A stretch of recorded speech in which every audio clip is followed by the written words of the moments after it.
building. Yeah, we're in front of the backdrop, which you have one more week to use if you want to before we take it down and start getting ready for Father's Day, which is not that far away. Are we going to do a backdrop for Father's Day? We're thinking about it. Oh, really? Yeah. But you know, Father's Day is one of the least attended church Sundays of the entire And Mother's calendar. Day is one of the most attended. Yeah. I hope we can switch that, though. Yeah. I mean, not that I want Mother's Day to be the least attended, but I don't know why fathers don't expect their families and children and stuff to come to church with them. Is it that, or that their children don't love their fathers as much as they do their mothers? Or maybe they're afraid more of their mothers than their fathers. That could be. I think that's definitely true in our household. You think our kids are more afraid of me than I know they are. So, well, it's been a while since we've done one of these. Several weeks. Yeah. So kind of crazy. Yeah. Lately.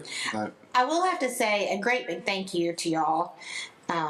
You have been amazing in loving on us as we have walked these weeks of grief with the passing of Aaron's dad. And, you know, so many times we're on the other side of that. You know, we're the ones walking with other people. And so y'all really stepped up. So, okay.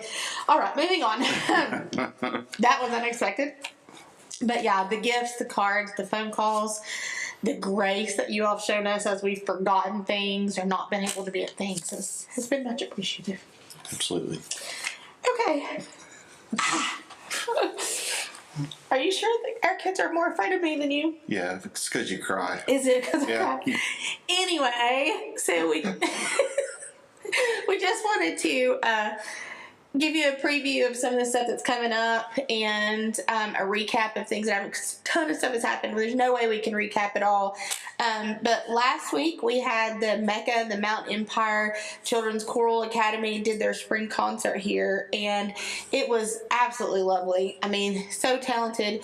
But as a highlight of that was me getting to see everybody pulling together the week before to get ready to welcome them. And it's just a testament to how much Gray Church loves the community. Yeah, You absolutely. know, the cleaning that went involved, and there were hours of cleaning.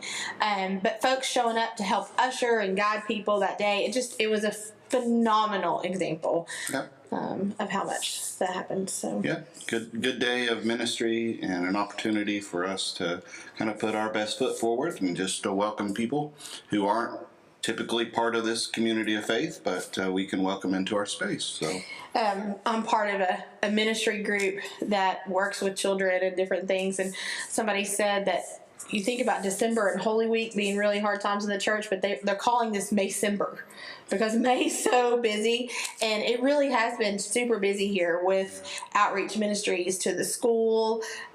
We've done FCA at the school. We've provided lunch for the teachers. We went over for their STEAM night. We did the clothes closet. I mean, it's just been event after event. we grilled 300 hot dogs. Yes, you and Bill Bacchus did grill 300 hot dogs. So, but our community meals, I mean, it's just been a great month, and I anticipate that that's going to continue. So, a few things coming up. Brooke's in a musical group. I bet you didn't know that. Am I though? You are. Am I? I mean, is it a Brooke's musical? in a musical group. Is it a musical group if it doesn't have a name? It does. It's Brooke and the Hunter Sisters. I don't know that they would like that very much. Anyway, this Sunday we do have some special music, and it might be special.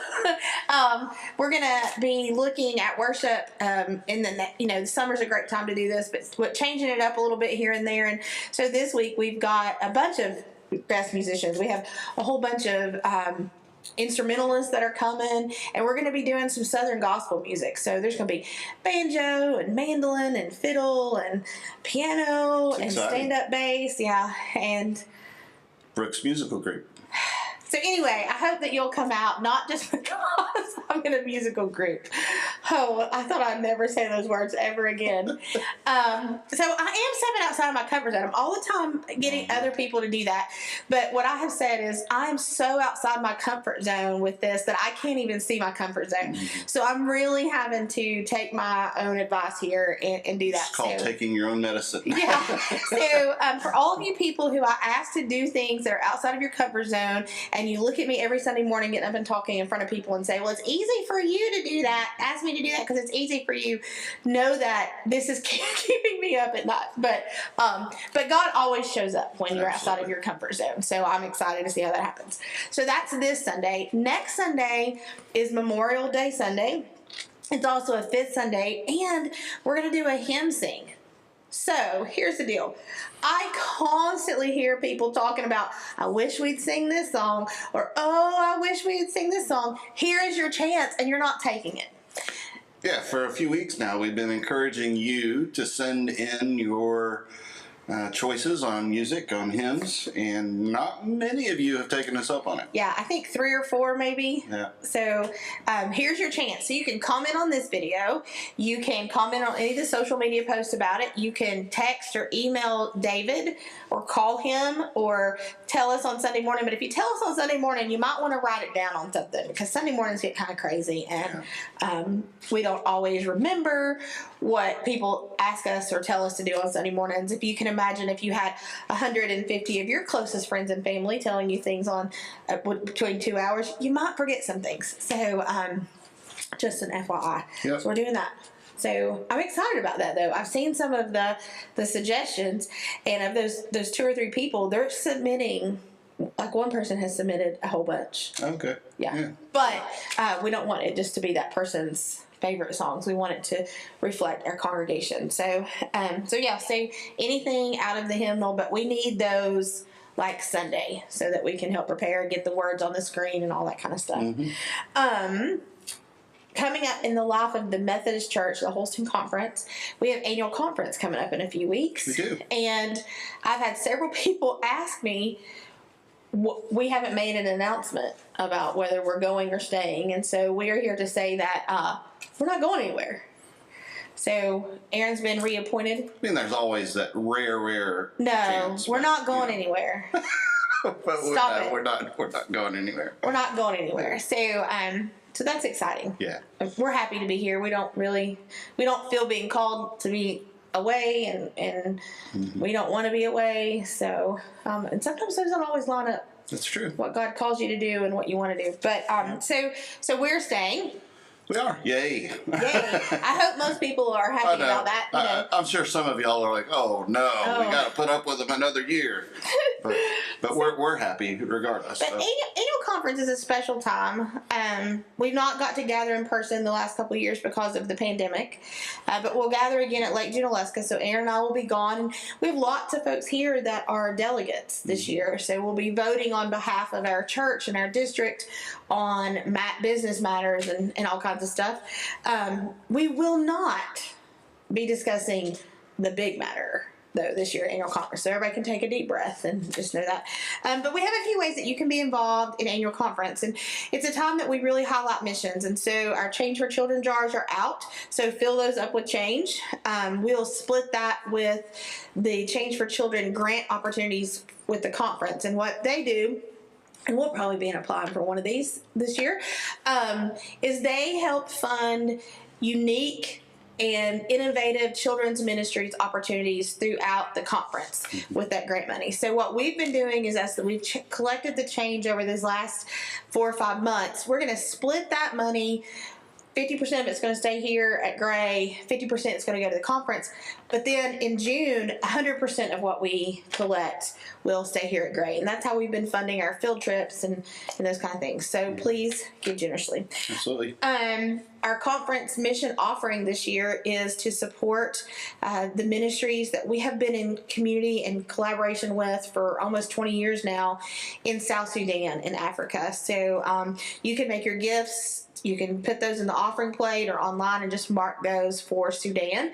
And one of our delegates will present that to the conference when on Tuesday night.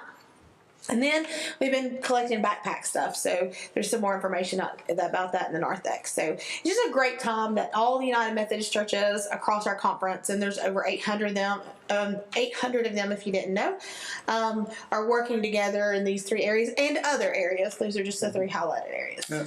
So we've covered a lot in a short period of time here. If you can't remember it all, you can either watch the video again, that's always an option, or you can read the newsletter that came out last week. So.